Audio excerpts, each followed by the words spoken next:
अस्सलाम वालेकुम नाज़रीन, कैचअप क्रिकेट के साथ तौसीफ और हमारे साथ मौजूद हैं मंशा भाई जो स्पेशलिस्ट हैं हमारे इंडियन टीम के।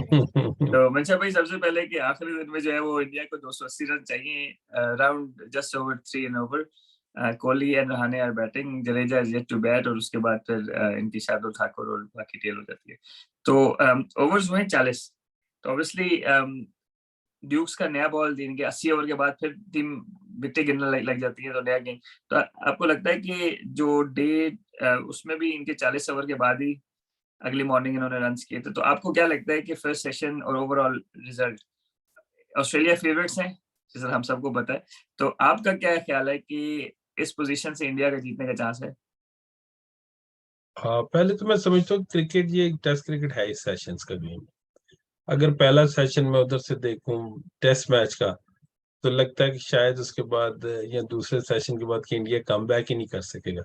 लेकिन अगर आज हम देखें तो हम आखिरी दिन पे खड़े हैं और हर रिजल्ट पॉसिबल है। तो इस तरह ये गेम सेशंस किए, इंडिया ने शायद एक दो सेशन बीच में जीते हैं, कुछ सेशन बराबर रहे हैं, वो भी मैं इंडिया के हक में ही देता हूँ क्योंकि वो नीचे लगे हुए थे। अगर वो बराबर सेशन भी खेल गए हैं ऑस्ट्रेलिया के साथ, तो वो मेरा ख्याल है कि वो उनका कम बैक हो गया। तभी इसको उस हिसाब से मैं देखूं तो पहला सेशन कौन जीतता है कौन हारता है, क्योंकि मेरे ख्याल पास इंडिया के पास मार्जिन नहीं है। ये मेरा ख्याल है कोई आखिरी स्पेशलिस्ट बैट्समैन है विकेट के ऊपर, और उसके हुँ, बाद भरत है और जडेजा है और शार्दुल ने स्कोर तो किया है। लेकिन मेरा बिल्कुल। ख्याल है बड़ी की विकेट्स हैं। अजिंक्य रहाणे बहुत फॉर्म में है जी, और बिल्कुल। बहुत ही टेम्परामेंट के साथ खेले हैं, और कोहली बड़ी जबरदस्त निक में लग रहे हैं जी। जी, जी, जी। तो मेरा ख्याल है अभी भी ये सेशन की गेम है कि अगर पहला सेशन इंडिया खेल जाता है, स्टिल इंडिया तो उस पोजीशन में है कि अगर ऑस्ट्रेलिया तीसरा सेशन भी जीत जाता है तब भी वो जीत जाते हैं। लेकिन इंडिया को मेरा ख्याल है तीनों सेशन जीतने पड़ेंगे अगर मैच को बराबर या जीतना है। अच्छा मंशा भाई, जिस तरह हमने पहले बात की कि जो डे 2 था, डे 2 में ऑस्ट्रेलिया ने 30 इंडिया ने 38 ओवर्स खेले हुए थे, ठीक है? और उसके बाद डे 3 की मॉर्निंग में इंडिया ने अच्छा खेला क्योंकि गेंद थोड़ा-सा पुराना हो गया था। अब ये 40 ओवर पुराना गेंद है। तो आपको लगता है कि ऑब्वियसली अगले 40 ओवर अगर इंडिया इतने ही और रन्स कर ले जितने अभी किए हुए हैं, तो they are closer to the target. तो आपको ये लगता है कि अम कोहली वगैरह जो हैं, कोहली और रहाणे जो है वो ये they can bat through until the next new ball, which is obviously a bit far away. बिल्कुल, अभी 40 ओवर दूर है, लेकिन फिर भी मैं देखूं तो मतलब आप देखें इस टेस्ट मैच में स्कोर किसने किया है। Hmm. ट्रेवर हेड ने किया, उधर से स्मिथ ने किया, अजिंक्य रहाणे ने किया। तो मतलब आप ऐसा नहीं कह सकते कि जो तेज खेलने वाले थे उन्होंने किया। कल मैंने कुछ सुन रहा था, बाद लोग कह रहे थे जो पॉजिटिव खेले उन्होंने स्कोर किया। ऐसी बात नहीं है। मेरा हाल है पॉजिटिव को आप ये कहते हैं एग्रेसिव और पॉजिटिव, वो डिफरेंस है। तो एग्रेसिव नहीं होना चाहिए, पॉजिटिव खेलना चाहिए कि जो बात आपको टांग पे मिल रही है, मुंह में मिल रही है, ओवर पिच मिल रही है, तो आप उसको खेल रहे हैं, बॉब डाउन नहीं हो रहे कि बिल्कुल वो ओवर पिच को भी आप बिल्कुल। रोक रहे हैं। तो वो पॉजिटिव है जी। अच्छा, हम यही बात कर रहे थे कि पहली इनिंग में ऑस्ट्रेलिया की स्टीव स्मिथ ने पहले 110 गेंदों पे 34 रन बनाए थे। ठीक है? तो लेकिन उसने फिर बाद में बिल्ड अप किया। तो अब इसमें जब गेंद पुराना हो जाता है, ऑब्वियसली थोड़ा-सा रिवर्स का चांस है अगले 8-10 ओवर अगर कंडीशंस सुटेबल हुई। लेकिन हमें ऐसा लग रहा है कि ड्यूक्स का बॉल जो है वो पुराना जब हो जाए तो इतना फास्ट बॉलर्स इतने पोटेंट नहीं रहते। ठीक है? तो फिर बात आ जाती है स्पिनर पे। तो अगेन अगर हम स्पिनर की बात करें तो Nathan Lyon obviously world class off spinner हैं, तकरीबन 500 के करीब टेस्ट टेस्ट विकेटें। तो आपको क्या लगता है कि क्या स्ट्रेटजीज होनी चाहिए इंडिया वालों की, स्पेशली कोहली और रहाणे की उसके अगेंस्ट? क्योंकि जिस तरह आपने कहा कि अगर ज्यादा डिफेंसिव हो गए तो तब भी फंस सकते हैं क्योंकि 5वें दिन का विकेट है, सही है, ज्यादा अटैकिंग हो गए तो तब भी फंस सकते हैं। तो आपको लगता है कि इनकी कोई क्लियर स्ट्रेटजी होगी? क्योंकि पहले नहीं, मतलब जिस तरह रोहित शर्मा वाला की कोई क्लियर स्ट्रेटजी नजर नहीं आई और इसलिए अनफोर्स एरर था रोहित शर्मा जिस तरह हुआ। बहुत ही शानदार रोहित खेल रहे थे, और मेरा हाल है ये उनका स्पिनर के ऊपर उन्होंने तेज रन करने थे और यही उनका मौका था। लेकिन हुँ, वो थोड़ा सा वो एक मेंटल ब्लॉक होता है, वो पहले से ही कि लाइन आए और निकलना नहीं है पहले ओवर में या दूसरे ओवर में, जिसको मैं डैप से ही खेलूं, पीछे सारा खाली था लेग साइड पे। तो वो मेरा हाल है शायद वो कुछ आउट ही, वो कोई अनफोर्स एरर आप जो कह रहे हैं बिल्कुल हुआ, क्योंकि हुँ। वही मेरा हाल उनका प्लस पॉइंट था कि ब्रेक नहीं हो रही, और वो उसको फ्लाइट अगर देंगे तो क्या होगा। तो वो मेरा हाल है अच्छा, वहां पे। चौथे दिन की बात करें मंशा भाई, चौथे दिन की बात करें तो 2 लेफ्ट हैंडर खेल रहे थे जब ऑस्ट्रेलिया के जो है वो 6 आउट हो गए, स्टार्क और कैरी। तो उन्होंने 93 रन की पार्टनरशिप की और मेरा ख्याल है कि इंडिया ने वहां पे थोड़ा लूज किया। तो आपको लगता है कि अश्विन को मिस तो किया होगा यहाँ पे? ये अब देखिए इंडिया के सिलेक्शन का तो इशू है ये शुरू से। कोहली जब खुद भी कैप्टन थे, कहीं खेले अश्विन, कहीं नहीं खेले, कहीं उन्होंने स्कोर करके दिखाए, कभी उन्होंने 100 करके दिखाया वेस्ट इंडीज में, तो वो मैच खेले, कभी वो, तो मेरा ख्याल है वो, क्योंकि मेरा ख्याल है मैं उस कैटेगरी में रविचंद्र अश्विन को लाता हूँ जिसमें लाइन और ये सारे लोग हैं और शेन वॉर्न थे, क्योंकि वो पिच के ऊपर जब आपने, जडेजा बहुत वर्ल्ड टॉप ऑलराउंडर है, लेकिन जहाँ ब्रेक हो रही है वहां जडेजा जो कामयाब है, विकेट टू विकेट करते हैं, कोई बहुत फिर गया, कोई बहुत खड़ा हो गया, कोई सीधा चला गया, तो वहां वो डेंजरस है। सीधी विकेट पे वो कुछ भी नहीं करेंगे। इसी हम्म। तरह जब अश्विन है, वो उनको विकेट में टर्नी चाहिए, उनके पास जो अपना एक इतनी ज्यादा वैरायटी है और जो उनके पास एक घायल है, वो उस टाइम काम आता है। और मेरा हाल है ये इंडिया ने ट्रिक मिस किया कि अश्विन को सीधी विकेट पे खिलाना मेरा हाल है ज्यादा जरूरी था। और बजाय कि, क्योंकि वो पहले दिन की सीम को देख के अगर आप देखेंगे, ओवरहेड जो क्लाउड्स की सिचुएशन थी, वो 1-2 घंटे के बाद क्या हुआ, वो धूप निकली और विकेट बिल्कुल सीधा हो गया। तो बिल्कुल। वो मेरा नहीं ख्याल कि ये इन लोगों को पता नहीं था, लेकिन मेरा ख्याल है कुछ ट्रिकी डिसीजन था उनके लिए। और जडेजा भी फाइनल में 2 बॉलों पे एक चौका छक्का मार कर आए हुए थे, तो हम्म। उनको निकालना थोड़ा मसला था। अच्छा, अब ये आपकी बात से मैं एक और क्वेश्चन यहीं से अब लूंगा। तो अब ये जो मतलब अगर आपने टीम विकेट के हिसाब से और मौसम के हिसाब से बनानी है, जिस तरह इन्होंने अश्विन को बाहर बिठाया, तो शार्दुल ठाकुर जो हैं, नो ऑफेंस, लाइक उनके 9 फर्स्ट क्लास में 100 रन टोटल, ठीक है, और 3 मेरा ख्याल है कि वो ओवल पे हैं, सही। तो अब अगर नंबर 8 पे उनको एज अ बैट्समैन ही खिलाना है आपने, क्योंकि पहले इनिंग में भी लकी रहे जो दोनों विकेट मिलके, और सेकंड इनिंग में तो ऐसा लग रहा था कि वो थ्रो डाउन करा रहे हैं, यकीन करें, अलोंग द डेक गेंद कर रहे हैं, मतलब वो do you think it's a blunder कि आपने 8वें नंबर पे उनको बारी की वजह से खिलाया? मैं तो शायद अभी भी वो ओल्ड स्कूल का बनता हूँ कि जिसमें अगर आपने टेस्ट जीतना है तो आपके पास 4 जेन्युइन फ्रंट लाइन बॉलर्स होने चाहिए और 6 ऊपर से बारी करने वाले होने चाहिए। और अगर आप इससे नहीं, ऐसी कोई हिकमत अमली से नहीं जाएंगे, या तो आपको जडेजा हो या अश्विन हो, और फिर आप ऐसे को ड्रॉप करें, तो मुझे हैरानगी है कि मतलब सिलेक्शन, हालांकि ये दोनों पोजीशन मुझे लग रहा है कि उमेश यादव, बेशक उन्होंने दूसरी इनिंग में विकेट्स ली, और शार्दुल ठाकुर, दोनों का ये मेरा हाल है। पीछे भी मैं देख लूं तो कोई ऐसी पोजीशन उनकी टीम में पक्की नहीं थी।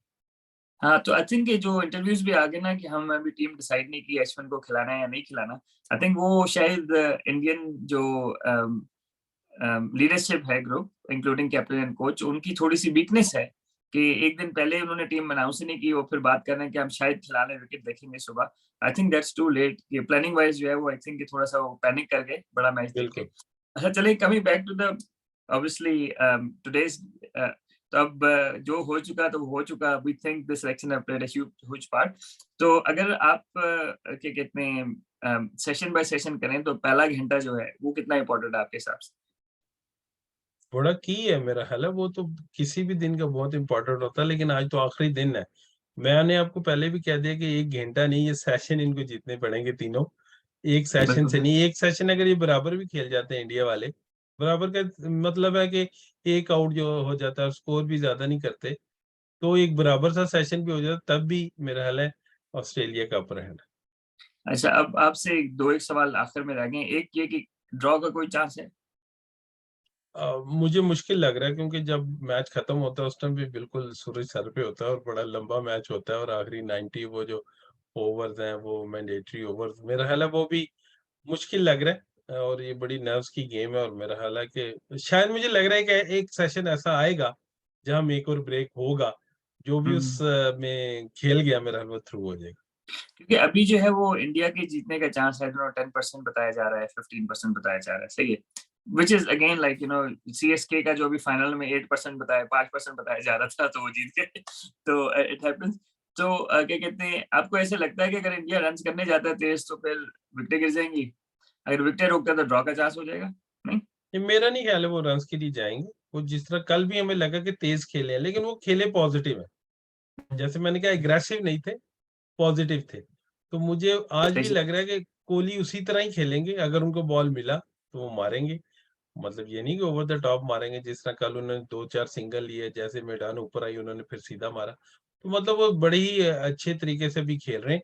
लेकिन मेरा एक आपसे सवाल है, कुछ जी। वीडियोज़ चल रही हैं जिनमें कुछ बासित अली का नाम आ रहा है कि बासित अली कह रहे हैं कि बॉल रिवर्स हो रही थी और जडेजा यहाँ खेल रहे थे और बॉल वहाँ गई, तो आईसीसी को नज़र नहीं आ रहा कि बॉल रिवर्स हो रही है और इन्होंने हुँ। कैसे होने दिया, और ये कुछ ऐसी बातें हो रही हैं। तो आपको लगा कि कोई इतनी जल्दी बॉल रिवर्स हुई है या? नहीं, रिवर्स तो नहीं, खैर वो तो कोहली की विकेट की वो बात कर रहे हैं, तो कोहली की विकेट तो kind of between a cutter and cross seam थी, तो वो तो रिवर्स का चांस ही नहीं था। मतलब भाई जो प्रॉपर रिवर्स हुआ है ना, वो मेरे ख्याल है 110वें 11वें ओवर में ऑस्ट्रेलिया की बैटिंग जब थी, तो शामी ने सेकंड न्यू न्यू बॉल जब 30 ओवर पुरानी तब किया था। वो 2-3 दफा शेप हुआ, और वो जब हुआ ना, उसके बाद शामी ने आगे गेंद किया और बड़े चौके खाए। समझ रहे? तो मेरे ख्याल है 1-2 ओवर के लिए रिवर्स हुआ था, जिसको आप प्रॉपर रिवर्स कह सकते हैं ना। लेकिन वो उसी चक्कर में शामी ने रन्स काफ़ी दे दिए बाद में। रिवर्स होने का चांस है, क्योंकि अभी हीट ज़्यादा है, ठीक है। उमेश यादव का एक्शन ऐसा था जिसपे रिवर्स हो सकती थी ना, सबसे ज़्यादा चांस उसका था।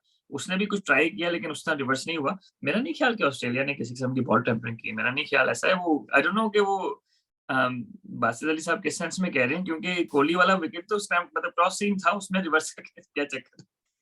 और दूसरा ये कि वो जो कुछ आपके जो दूसरे चैनल्स पे भी मैं वीडियो देख रहा हूँ, तो उसके अंदर जी, आपने वो कोहली के आउट की बात की। जी, तो जी। इसी तरह इनके जो पहले बॉलर थे दूसरे मिचेल जॉनसन भी, वो भी ज़रा लो आर्म के साथ करते थे और वाइडर गेंद फेंकते थे, और इसी तरह जो आप कह रहे हैं कुछ वो जिस तरह सीम के ऊपर और ब्रेक करने की और हाथ को घुमा के जो आपने सोचा जो उसको हुँ, बाउंस ज़्यादा मिला। और बिल्कुल। सचिन के ऊपर भी वो ये टैक्टिक्स यूज़ करते रहे हैं कि पहले अंदर कर के एक बाहर देना, जिससे बंदा लालच में आ जाता है कि मुँह में ओवर पिच गिर रही है और ड्राइव मारने जाते हैं। तो ये थोड़ा डिफरेंट था ये वाला आउट। ये वाला मुझे लगा बॉल खींचा हुआ आया है, और अगर मैं बाकी 4 भी उनके देखूँ तो मेरा नहीं ख्याल कि इसी लेंथ से उठा है और इसी लेंथ से उनके बल्ले पे आया। हाँ, नहीं, ये वाला अगर आप देखें ना, उससे पिछले ओवर में ये था 18.1, तो 19th ओवर की फर्स्ट बॉल थी मेरे ख्याल है, और 16.1 लाइक 17वें ओवर की पहली बॉल पे करके सीधा चौका मारा, बड़ा अच्छा ना सामने। तो अब इसमें अगर आप देखें तो कोहली ने लेंथ बहुत मिसरीड कर दी, मतलब इस हद तक मिसरीड कर दी कि कोहली का जो बल्ला है ना, वो बॉडी से पीछे गया ही नहीं, यानी कि क्योंकि कोहली आपने देखा ना, छोटा ड्राइव मारते हैं सीधा ना, यानी कि बैक लेफ्ट के बगैर मारते हैं। तो कोहली किसी भी उसमें पीछे हाथ गई नहीं। तो अगर पीछे लेंथ का बॉल है, हाथ पीछे है, तो आप फुल खेल सकते हैं, अपर कट खेल सकते हैं, कुछ भी खेल सकते हैं। तो इसमें मेरा ख्याल है कि कोहली ने जो पिछले ओवर में चौका मारा था ना, 2 डिसमिसल इंडिया के ना बाउंड्री से रिलेटेड हुए हैं पिछले ओवर की। कैमरन ग्रीन ने जो पुजारा को आउट किया पहली इनिंग में, कि पुजारा फिर बैक फुट पे वही शॉट मारने जा रहा था, गेंद आ गया था। इसमें जो है वो कोहली कमिट कर गए और इतना ज़्यादा वेट ट्रांसफर कर गए कि जब गेंद लगी है, ठीक है? क्योंकि जब बॉलर थोड़ा-सा एंगल सीम से, उन्होंने स्लो बॉल नहीं किया था, लेकिन उन्होंने एक एंगल से क्रॉस सीम मारा, ठीक है? तो 6 फुट 5 इंच का बंदा है, तो अगर एंगल से आप क्रॉस सीम मारेंगे तो गेंद तो वैसे ही उठेगा। कोहली पुश कर रहे हैं, और जब उसका निक लगा है ना, तब भी कोहली का वेट फॉरवर्ड था। वो मैंने जो वीडियो बनाई थी उसमें मैंने तस्वीर के साथ लगाया हुआ था, जब वो निक हो रहा है ना, तो कोहली का वेट फॉरवर्ड है। समझ रहे हैं? तो नो डाउट वो बॉल थोड़ा-सा जंप किया, लेकिन कोहली का वेट इतना ज़्यादा आगे चला गया था, he was through the shot too early, कि वो वेट उसका इतना आगे चला गया था कि वो पीछे जा ही नहीं सका। हालाँकि वो पीछे होता तो आराम से छोड़ देता बॉल। तो आई थिंक कि वो मेबी जजमेंट का एरर था, और शायद पिछले ओवर में जो चौका मारा था ना, तो उसको विजुअलाइज़ करके तो दोबारा वही शॉट खेलना चाह रहे थे, लेकिन अभी तो बड़ी अच्छी पारी कर रहे हैं। तो ये जैसे कह रहे हैं कि गिल और ये रोहित खड़े होके और बड़े स्टांस के साथ, और स्मिथ और कोहली सुने बहुत ज्यादा मूवमेंट्स के बाद आते हैं उस लाइन में, तो हुँ, आप हुँ। क्या समझते हैं मतलब कि वो जो कंसंट्रेशन लेवल ज्यादा चाहिए होता है जो ज्यादा लोग मूव कर रहे होते हैं? देखिए, सबसे इम्पोर्टेंट चीज़ होती है, द 2 चीज़ें इसमें ज़्यादा इम्पोर्टेंट है, हर चीज़ में मैं 2 चीज़ें कहता हूँ। एक होता है आपका बैलेंस, ठीक है? अब स्मिथ मूव करते हैं ना, आप देखे होंगे, लेकिन उसकी आइज़ लेवल रहती है, ठीक है? जब आपका सर यूँ हो गया तो आपका बैलेंस खराब होगा। स्मिथ की आइज़ लेवल रहती हैं। आइज़ लेवल का मतलब है कि आपका बैलेंस खराब नहीं होगा, ठीक है? सेकंडली ये कि आप वेट ट्रांसफर किस तरह कर रहे हैं, ठीक है? अगर आप जल्दी वेट ट्रांसफर कर लें, तो आप फँस जाते हैं, जिस तरह कोहली फँस गया। अगर आप लेट जाएँ तब फँस जाते हैं, तो आगे और पीछे का ना आपको निम्बल फीट रहना चाहिए। तो जो स्टीव स्मिथ की अच्छी बात ये है कि एक तो उसकी आइज़ लेवल है, दूसरा वो निम्बल फीट है। जितनी आँखें लेवल होती हैं, तो उसको घूमने-फिरने से बैलेंस खराब नहीं होता। सेकंड ये कि वो बड़ा निम्बल फीट है, कभी आगे चला जाता है, पीछे। वेट ट्रांसफर जो है वो बड़ा टेंटेटिवली करता है। If he is not sure, वो आगे-पीछे नहीं जाता, वो खड़े-खड़े ही खेल लेता है।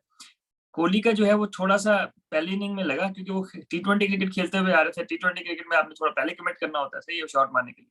तो आई थिंक वो शायद वो था। लेकिन अभी जो है वो उसका मूवमेंट तो है, लेकिन कोहली का जो हेड है वो काफ़ी स्टिल है, even with the body movement. और वो मेरा ख्याल है कि अब गेंद को अपनी तरफ आने दे रहे हैं। पहले इनिंग में थोड़ा-सा वो इम्पोज़ करना चाह रहे थे। तो आई think that's the difference. But I mean मेरा ख्याल है कि अब कोहली को इससे बेहतर अपॉर्च्युनिटी नहीं मिलेगी अपने आप को एक दफ़ा फिर प्रूव करने की। I mean let's see if he can मेरा स्टैंड नहीं टॉल। ख्याल किंग कोहली को प्रूव करने की ज़रूरत है, लेकिन अभी मुझे लग रहा है शायद उनका बॉटम है अभी भी थोड़ा-सा ओवरकम कर रहा है, क्योंकि स्मिथ के जो मैं हैंड्स देख रहा हूँ बड़े ही अच्छे सॉफ्ट हैंड्स है, वो ब्लॉक कर रहे हैं और हुँ। कोहली जो है मेरा ख्याल थोड़ा-सा उनका जो है ना बॉटम हैंड थोड़ा-सा ऊपर आ रहा है। उनका कवर भी जो है वो कवर लग नहीं रहा।